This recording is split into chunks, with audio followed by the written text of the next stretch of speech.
শয়তান এখনো কি জিন্দা না মুর্দা? কথা বলে না। শয়তান বলেছিল আল্লাহ মলি সাহেব সাজবো, আল্লাহ মেনেছে না মানিনি?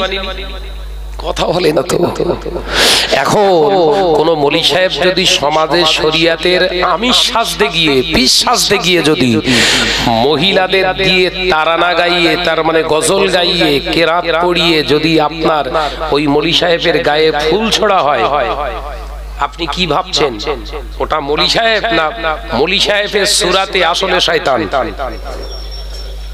কথা বলছে না তো। এগুলো ধরে ধরে ধরে ধরে যখন সমাজকে জানাচ্ছি, মলি সাহেব হাত পা খিঁচতেছে, এই ভাই ওর বিরুদ্ধে ওয়াজ করতে যাবো কেন? ওয়াজ করছি কার বিরুদ্ধে? জোরে বলে, ইবলিসের বিরুদ্ধে। তো হুজুর জ্বলে যাচ্ছে কেন? কই আমার তো ওই জ্বলন হয় না।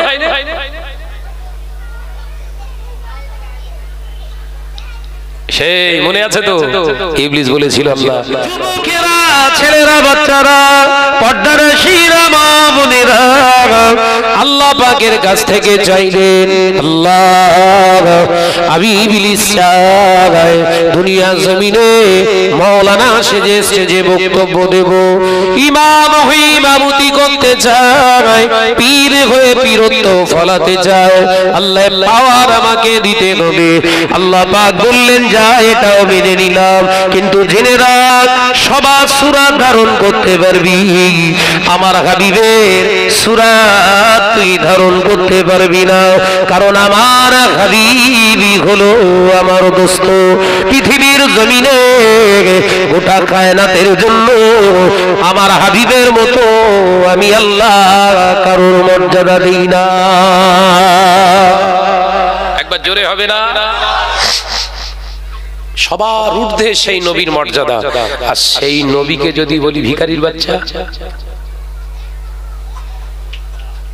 মাওলানা হয়ে স্টেজে যদি মলি সাহেব সেজে যদি ওয়াজ করি, আর সেই নবীকে যদি বলি ভিখারির বাচ্চা, আল্লাহর ঊর্ধ্বে কথা বলা হয়েছে না হয়নি? এই কথা বলছেন না কেন? তাহলে প্রমাণ পেলেন তো, মাওলানা সেজে আসলে ইবলিস ওয়াজ করছে।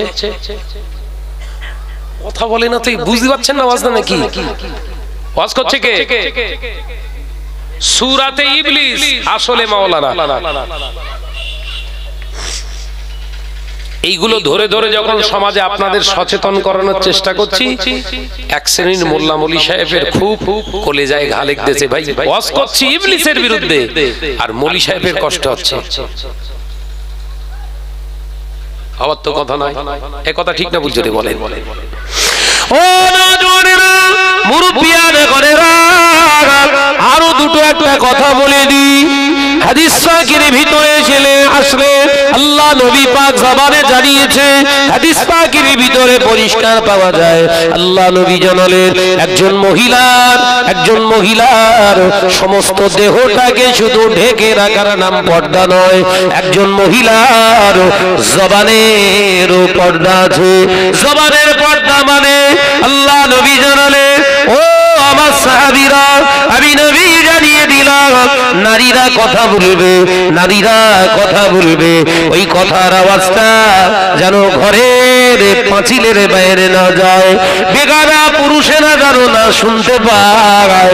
মহিলার গলার আওয়াজ যদি বেগানা পুরুষেরা শুনতে পায়, ওই নারীকে আল্লাহ জাহান্নামের আগুনে জ্বালাবে, ওই নারীকে আল্লাহ জাহান্নামের খোরাক বানাবে। কোন নারীর আওয়াজ, বেগানা নারীর আওয়াজ যদি কোন পৃথিবীর মাওলানা, পৃথিবীর কোন হাবেজ সাহেব, পৃথিবীর কোন ইমাম সাহেব, পৃথিবীর কোন পীর সাহেব যদি কোন বেগানা নারীর কণ্ঠস্বর আওয়াজ, কণ্ঠের আওয়াজটা যদি বারে বারে শুনতে থাকে, ওর ভিতরে জেনার গুনাহ হওয়ার সম্ভাবনা আছে, ওটা হলো কানের জেনা। আমি মাওলানা ওয়াজ করলাম আজকে আপনাদের মালিয়াড়িতে, পরের বছর আবার ওয়াজ করতে এলাম, আর বললাম আপনাদের মালিয়াড়ির ঘরের মেয়েদের লিয়াসু, এখানে বসে বসে দুটো গজল কিংবা কেরাত করবে অথবা কোরআন তেলাওয়াত করবে। আপনি বলুন, আমি আগের বছরে যে ওয়াজ করে বলে গেলাম এই বছরে যদি সেই ওয়াজের বিরুদ্ধে আমার চরিত্র তৈরি হয়, এটা আসলে প্রকৃত পক্ষে মাওলানা না মাওলানা রূপে ইবলিস। কথা বলছেন না কেন? এ মাওলানা রূপে ইবলিস কাজ করছে তো, কথা বলছেন না কেন?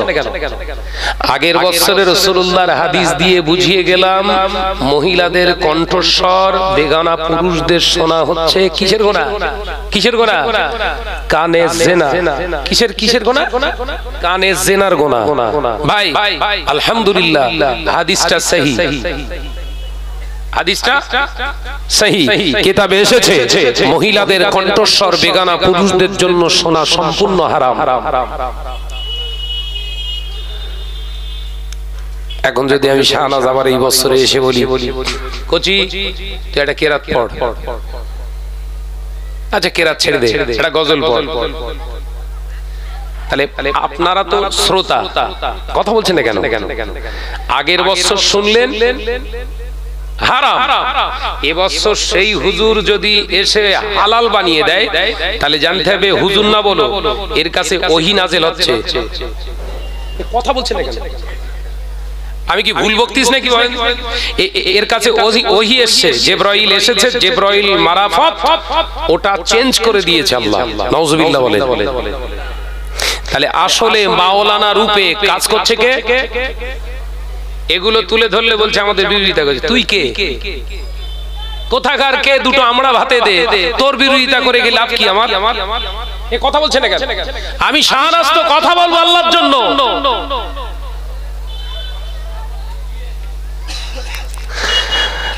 ব্যক্তিগত আক্রমণ করলে, ব্যক্তিগতভাবে আক্রমণ করলে সে আর নিচে মাটি থাকবে না। আমি ব্যক্তিগত আক্রমণ ভালোবাসি না, শরিয়াতকে উল্টে দিলে ছাড় নেই। সেটা আমি শাহনাজ যদি অপরাধ করি, অবশ্যই আপনার অধিকার আছে আমাকে শাসন করার, কিন্তু আপনি সমাজে বড় সাজবেন, নেতা সাজবেন, নেতা বড় সাজার মতো কাজ করছেন কোথায়? ও তো ছোটর মতো কাজ করছেন আপনি। কথা ঠিক না ভুল জোরে বলেন। তাই আমাদের এই মজলিস থেকে সচেতন হতে হবে। আমরা যাদের বক্তব্য শুনবো, যে হুজুর বক্তব্য দিচ্ছে ওই হুজুরটা ওই বক্তব্যের উপরে আমল করছে কিনা।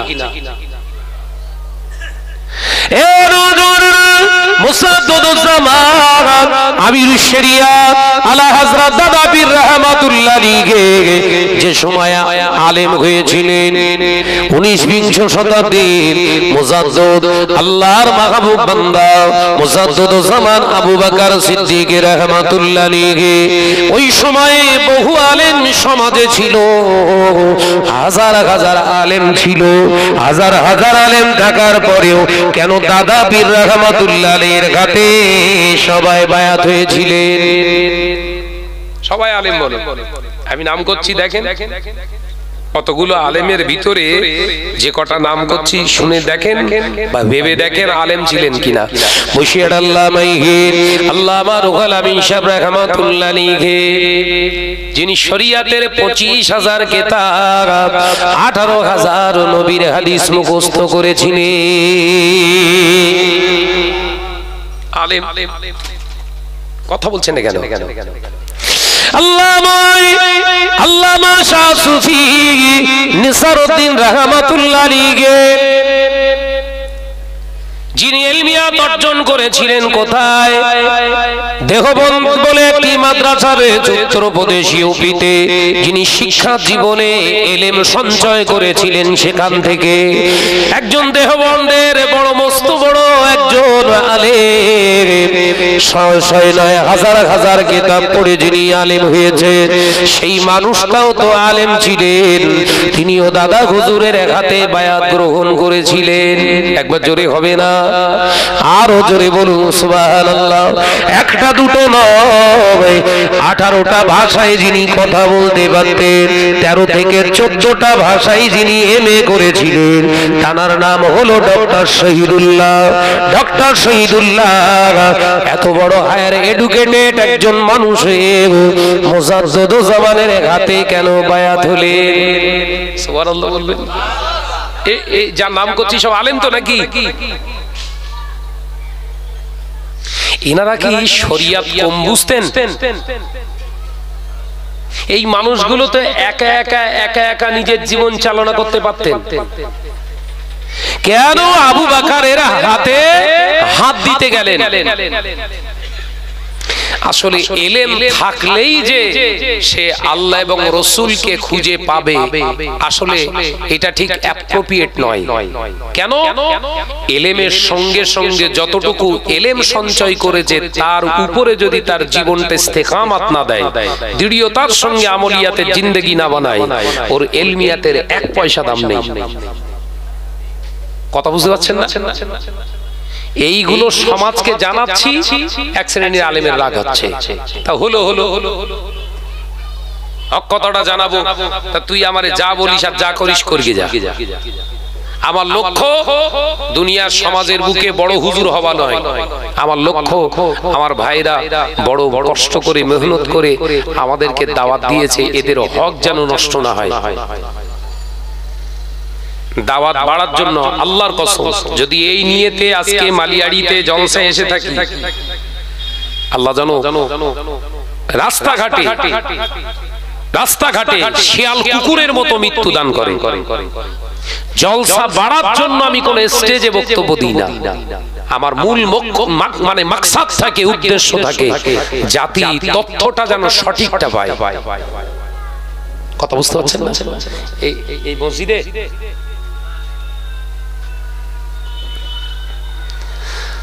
দাওয়াত পাওয়ার লক্ষ্য নয় তো।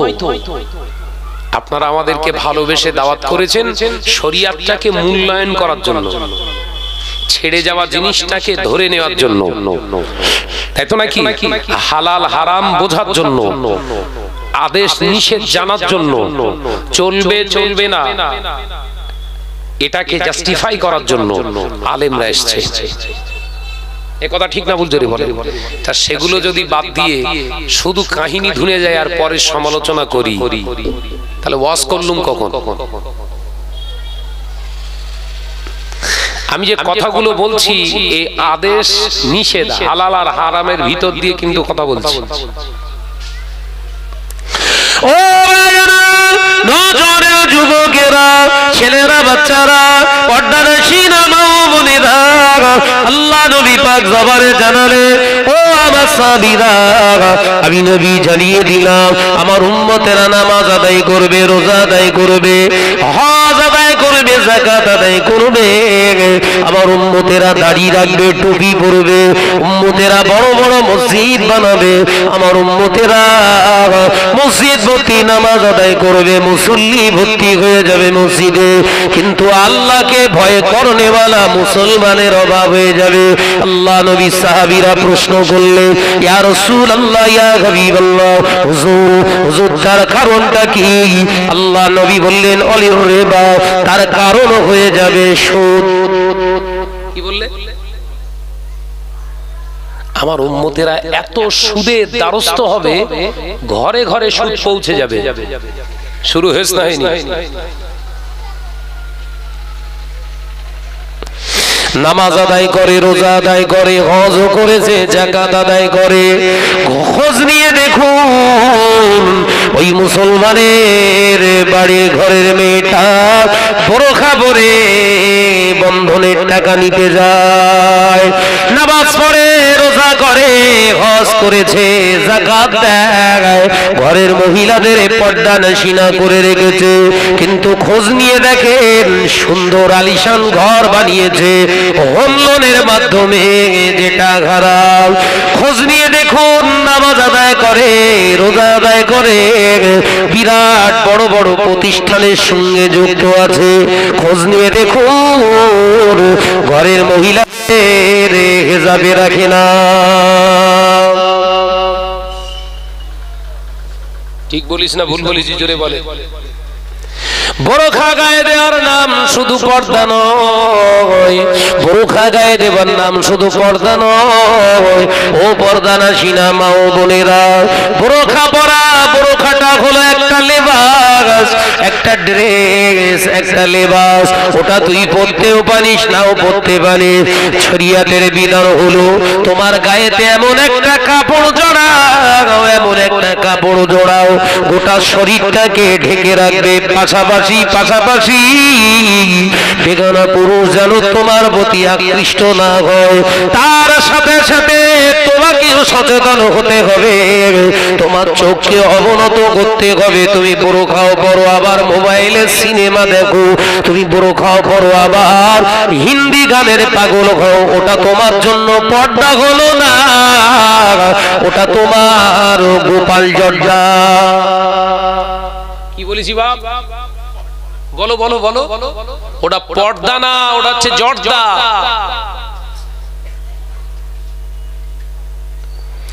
আল্লাহ নবী দয়ার নবী রাহমাতাল লিল আলামিন হুজুর আমার আল্লাহ নবী পাক বিবি আম্মা জান হযরত আয়েশা সিদ্দিকা রাদিয়াল্লাহু তাআলা আনহা পাক বিবিকে নিয়ে আমাদের আম্মা জানকে নিয়ে বসে আছে একদিন দুপুর বেলা।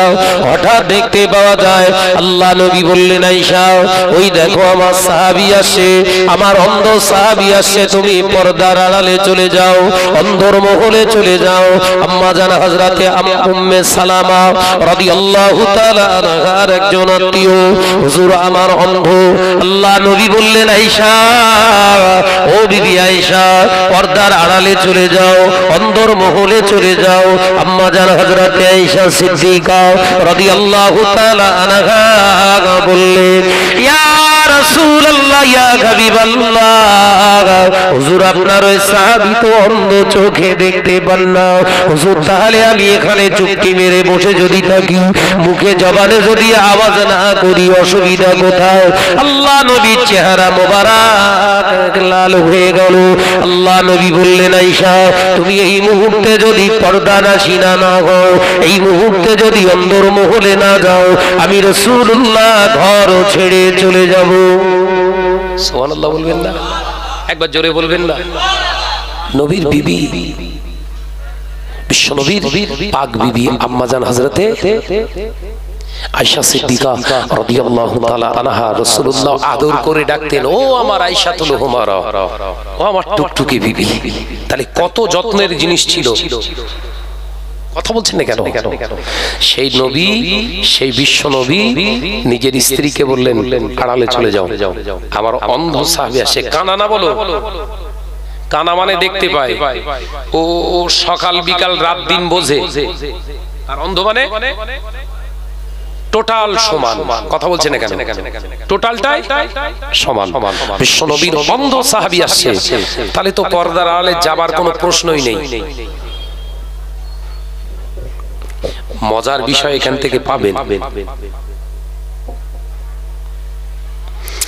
ও যুবকেরা, ছেলেরা, বাচ্চারা, পর্দা নাশিনা মা বোনেরা, আম্মা জান হযরত আয়েশা সিদ্দিকা রাদিয়াল্লাহু তাআলা আনহা ভয় খেয়ে গেলেন। আল্লাহ নবী রাগান্বিত হয়ে গেলেন। আল্লাহ নবী বললেন, আয়েশা কোনো কথা নয়, আমি চলে যাব। আল্লাহ নবীর এই কথা শুনে আমি আয়েশা ঘরেতে ঢুকে গেলাম। একবার জোরে হবে না? একবার জোরে হবে না? আল্লাহ নবী দরবারে সাহাবী হুজুর আসলেন। আমি আয়েশা শুনতে লাগলাম। আল্লাহ নবীকে সালাম দিলেন, আসসালামু আলাইকা ইয়া রাসূলুল্লাহ ইয়া হাবিবাল্লাহ। হুজুর আল্লাহ নবী সালামের জবাব দিয়ে বললেন, এসো ও আমার সাহাবী, কেন এলে বাবা, কি হয়েছে তোমার? ইয়া রাসূলুল্লাহ ইয়া হাবিবাল্লাহ, হুজুর আমি অন্ধ, দুই চোখে দেখতে পাই না। ইয়া রাসূলুল্লাহ হাবিবাল্লাহ, মদিনার মসজিদুন নবী শরীফ থেকে আমার বাড়িটা খানিকটা দূরে, অনেকটাই দূরে। ওখানে আজান শুনে আমি জমাতে যেসে নামাজ আদায় করব, পজিশন নাই। আমাকে অন্ধ আল্লাহ বানিয়েছে, আমি অন্ধ। হেঁটে হেঁটে টুকটুক টুকটুক টুকটুক করে মদিনার মসজিদে যখন আসি, দেখি আমি 2 রাকাত হয়ে গিয়েছে, 3 রাকাত হয়ে গিয়েছে। আমি পূর্ণ জামাত চাইছি, পাই না। ইয়া রাসূলুল্লাহ হাবিবাল্লাহ, হুজুর আমার জন্য কি কোনো রুখসত আছে?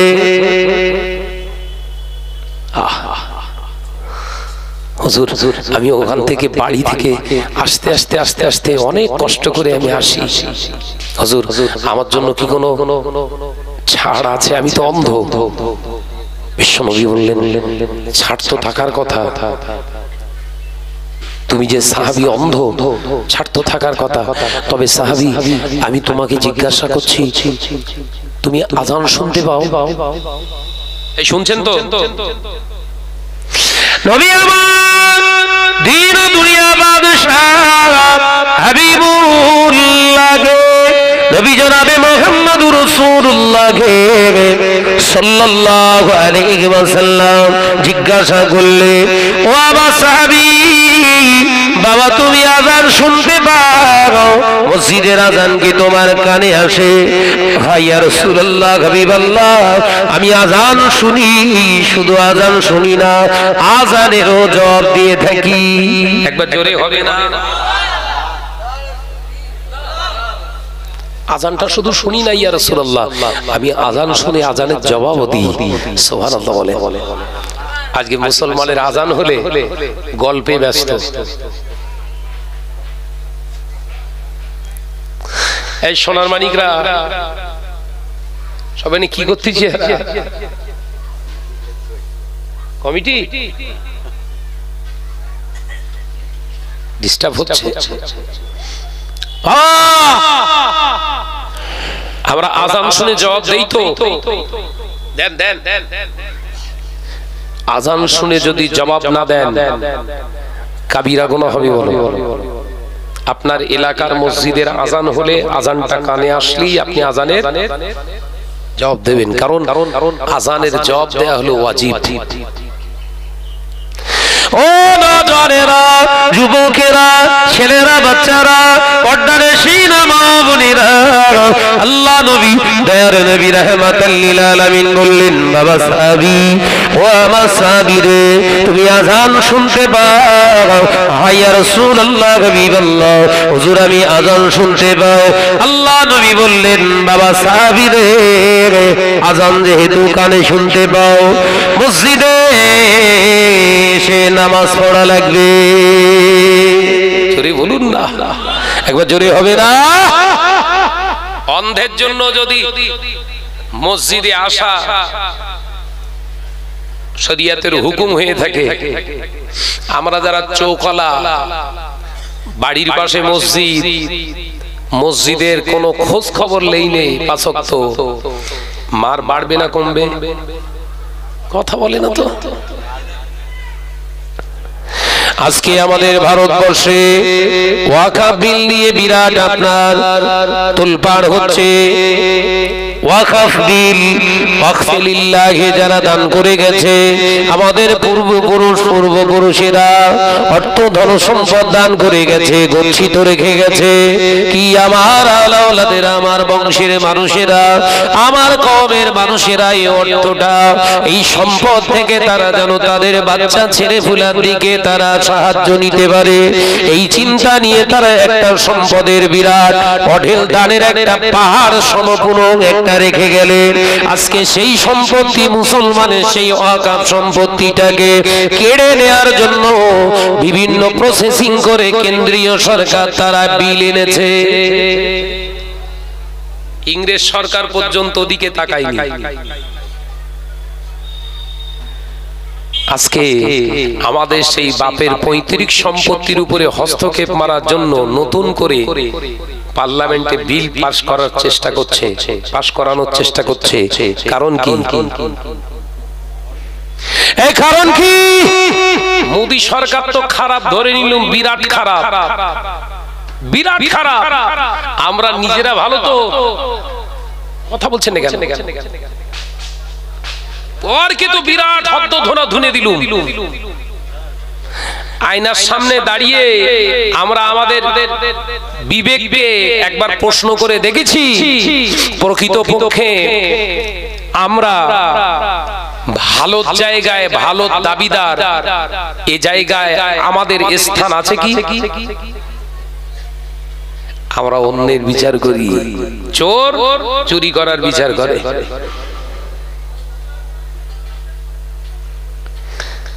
মসজিদগুলো সব ওয়াকফে লিল্লাহি করা আছে, কবরস্থানগুলো সব ওয়াকফে লিল্লাহি করা আছে। দুদিন পরে ওই বিলটা পার্লামেন্ট থেকে পাশ করেলি বলবে ওই মসজিদের সম্পত্তিতে 6 শতক থাকলে আমাদের 3 শতক আছে, 3 শতক ভাঙো, ওর পাশেই একটা মন্দির বানাবো। কবরস্থান 10 কাঠা জমি কবরস্থান গ্রামে, ওই 5 কাঠা আমাদের আছে শ্মশান বানানোর জন্য, দিতে হবে। কি বুঝছেন? গোটা ভারতবর্ষটা ইংরেজ শাসন করেছে, 200 থেকে 270 বছর পর্যন্ত শাসন করেছে। ইংরেজ সরকার মুসলমানের সম্পত্তিতে হাত দেয় না। কথাটা ঠিক বলতিস তো নাকি? ও নওজওয়ানেরা, তখন আলেম কোন ছিল, ওলামা কোন ছিল, মাওলানা কোন ছিল, মুফতি কম ছিল, পীর সাহেব কম ছিল, পীরজাদা কম ছিল। তারা তাদের সম্মান, তাদের ভয়, তাদের দিকে তাকিয়ে ইংরেজ সরকার পর্যন্ত মুসলমানের সম্পদ নেওয়া তো দূরের কথা, মুসলমানদের সম্পদগুলোকে তারা সুন্দর করে রেখে গিয়েছিলেন, কারণ মুসলমানের পূর্ণ হকদারের সম্পত্তি। ও বাবাজিরা, আজকে আমাদের ওয়াকফ সম্পত্তিটাকে নিজেদের দখলে আনতে চাইছে, তার কারণ কি জানেন? আল্লাহ সুদ আমাদের জন্য হারাম করেছে, সেই সুদটা মুসলমানের ঘরে ঢুকে গেছে। যে আল্লাহ জিনাটা হারাম করে গেছে, সেই জিনাটা মুসলমানের ঘরে ঢুকে গিয়েছে। মেরে নেওয়া, কেড়ে নেওয়া যে আল্লাহ আমাদের জন্য হারাম করে গেছে, ওটা আমাদের ঘরে ঘরে ঢুকে গিয়েছে। গরিবের মাল আত্মসাৎ করে খেয়ে নেওয়া বীরদের কাজ হয়ে গেছে, ওটা আমাদের ঘরে ঘরে ঢুকে গিয়েছে। ওই জন্য আমার আল্লাহ বলছে, যখন গরিবের সম্পদ মেরে তোরা খাওয়া হালাল মনে করিস, তোদের ওই রকম অখাপ সম্পত্তিকেও আমি আল্লাহ অন্যের হাতে তুলে দেওয়াটাও শুভনীয় মনে করি। নিজের বিচার করছি বলো, ও মুদি পরে হবে, কথা বলে না কেন?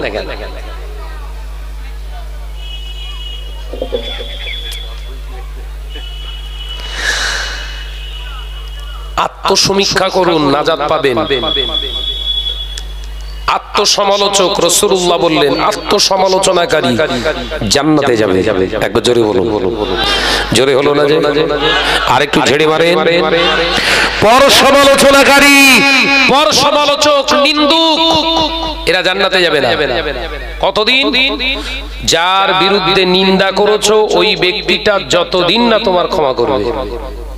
আলোচনা বুঝতে পারেন? হুজুর তোমার দফা সারবে।